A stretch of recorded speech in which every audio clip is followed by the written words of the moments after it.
L'essentiel de l'actualité en République démocratique du Congo. À la ligne de l'actualité, le président Félix Antoine Tshisekedi Tshilombo et son homologue angolais Joao Lourenço ont présidé mercredi à Kinshasa une cérémonie consacrée au corridor de Lobito.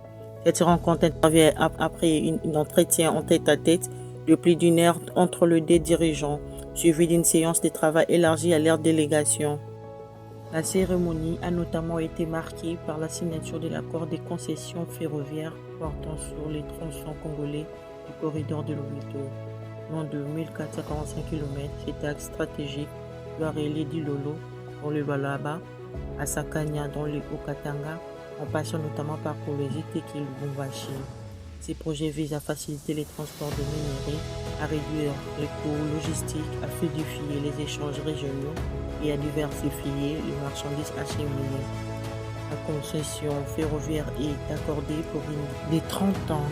À l'issue de cette période, les infrastructures devront revenir à l'État congolais conformément aux clauses du contrat. Dans le secteur de l'éducation, le prix Nobel de la pandémie Mukwege, reflétant face aux perturbations qui affectent le système éducatif. Il dénonce notamment les nominations d'autorités académiques qu'il attribue à l'FCM 23 et au RADF dans les zones sous leur contrôle. Denis Mukwege critique également la décision de Kinshasa portant suspension des activités académiques dans certaines zones, estimant que ces différentes mesures contribuent à fragiliser davantage le fonctionnement du secteur de l'éducation. Sur le plan politique, à quelques jours de la rentrée parlementaire, une proposition de loi portée par les députés Mbata préconise la suspension du Conseil national de suivi de l'accord de la Sainte-Sylvestre du CENSA. Selon l'initiateur de cette proposition, le cadre juridique dans lequel cette institution avait été créée ne correspondrait plus au contexte politique actuel. La question devrait ainsi être examinée dans le cadre des prochains travaux parlementaires. Dans le domaine de la justice, le tribunal militaire de garnison de Kinshasa-Ngaliema doit rendre ce jeudi son verdict dans l'affaire impliquant l'artiste Rebochulo. Le prononcé intervient après un premier report lié à l'absence d'un juge. Le ministère public avait requis 14 mois de prison contre la chanteuse, poursuivie pour incitation présumée de militaires à commettre des actes contraires à la loi et à la discipline. Rebochulo, de son côté, rejette les accusations portées contre elle et continue de clamer son innocence. Dans le secteur de l'éducation toujours, les assises nationales consacrées à l'évaluation du système éducatif congolais prennent fin ce jeudi. Les participants sont appelés à formuler les recommandations concrètes afin d'améliorer la qualité de l'enseignement et le fonctionnement du système éducatif à quelques jours de la rentrée scolaire 2026-2027.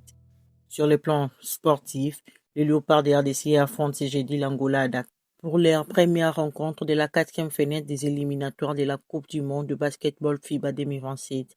Après cette confrontation, la sélection congolaise devra également se mesurer au Mali et à l'Égypte dans le cadre de cette phase. À Kinshasa, l'hôtel de ville annonce à partir du 31 août une opération de bouclage systématique de véhicules.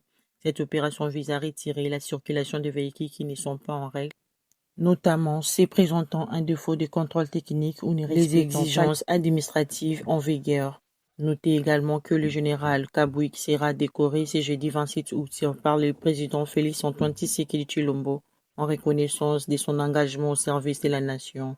Cette distinction vient notamment saluer son action au centre de Kanyama-Kasese, où il a contribué à la réinsertion d'anciens Koulouna en les orientant vers les activités productives. Elle récompense également son implication dans les opérations d'assainissement menées à Kinshasa. C'était l'essentiel de l'actualité à mi-journée. GB Actu reste en veille pour vous informer sur toute la République avec prudence, responsabilité et sans parti pris. Au revoir.